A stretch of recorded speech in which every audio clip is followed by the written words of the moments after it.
The Seven Ravens by the Brothers Grimm.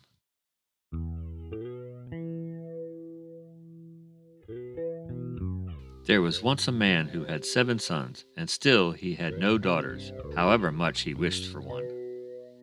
At length his wife again gave him hope for a child, and when it came into the world, it was a girl.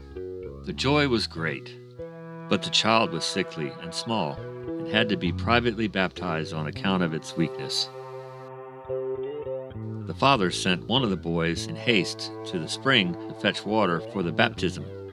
The other 6 went with him, and as each of them wanted to be the first to fill it, the jug fell into the water. There they stood and did not know what to do, and none of them dared to go home. As they still did not return, the father grew impatient and said, "They have certainly forgotten it for some gain, those wicked boys." He became afraid that the girl would have to die without being baptized, and in his anger cried, "I wish the boys were all turned into ravens." Hardly was the word spoken before he heard a whirring of wings over his head in the air, looked up and saw 7 cold black ravens flying away. The parents could not recall the curse, and however sad they were at the loss of their 7 sons, they still, to some extent, comforted themselves with their dear little daughter, who soon grew strong and every day became more beautiful. For a long time she did not know that she had had brothers, for her parents were careful not to mention them before her. But one day she accidentally heard some people saying of herself, that girl was certainly beautiful, but that in reality she was to blame for the misfortune which had befallen her 7 brothers.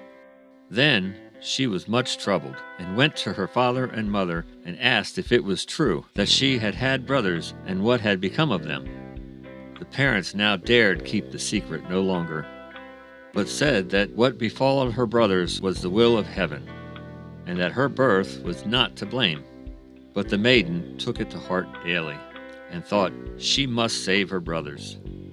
She had no rest or peace until she set out secretly and went forth into the wide world to find her brothers and set them free, let it cost what it might. She took nothing with her but a little ring belonging to her parents as a keepsake, a loaf of bread against hunger, a little pitcher of water against thirst, and a little chair as a provision against weariness. And now she went continually onward, far and far, to the very end of the world. Then she came to the sun, but it was too hot and terrible, and devoured little children. Hastily she ran away, and ran to the moon, but it was far too cold, and also awful and malicious.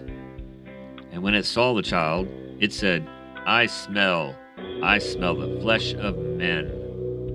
At this she ran swiftly away, and came upon the stars, which were kind and good to her, and each of them sat in its own particular chair.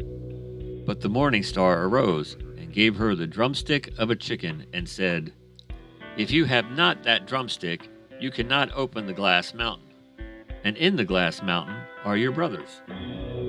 The maiden took the drumstick, wrapped it carefully in cloth, and went onwards again until she came to the glass mountain.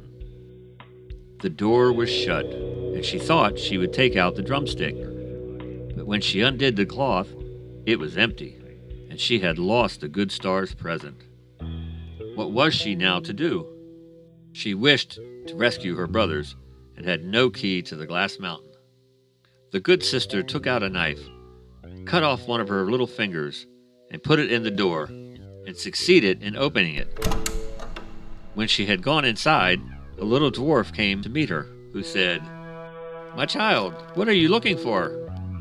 "I'm looking for my brothers, the 7 ravens," she replied. The dwarf said, "The Lord Ravens are not home, but if you'll wait here until they come, step in." Therefore the little dwarf carried the ravens' dinner in, on 7 little plates, and in 7 little glasses. And the little sister ate a morsel from each plate, and from each little glass she took a sip. But in the last little glass she dropped the ring which she had brought away with her. Suddenly she heard a whirring of wings and a sudden rushing through the air. And then the little dwarf said, "And now the Lord Ravens are finally home." And then they came, wanted to eat and drink, and looked for their little plates and glasses. Then said one after the other, "Who has been eating something from my plate? Who has drunk out of my little glass?" It was a human mouth. And when the seventh came to the bottom of the glass, the ring rolled against his mouth. Then he looked at it, and saw that it was a ring belonging to his father and mother, and said, "God grant that our sister may be here, and that we shall be free." When the maiden, who was standing behind the door watching, heard that wish, she came forth, and at this all the ravens were restored to their human form again. And they embraced and kissed each other, and went joyfully home.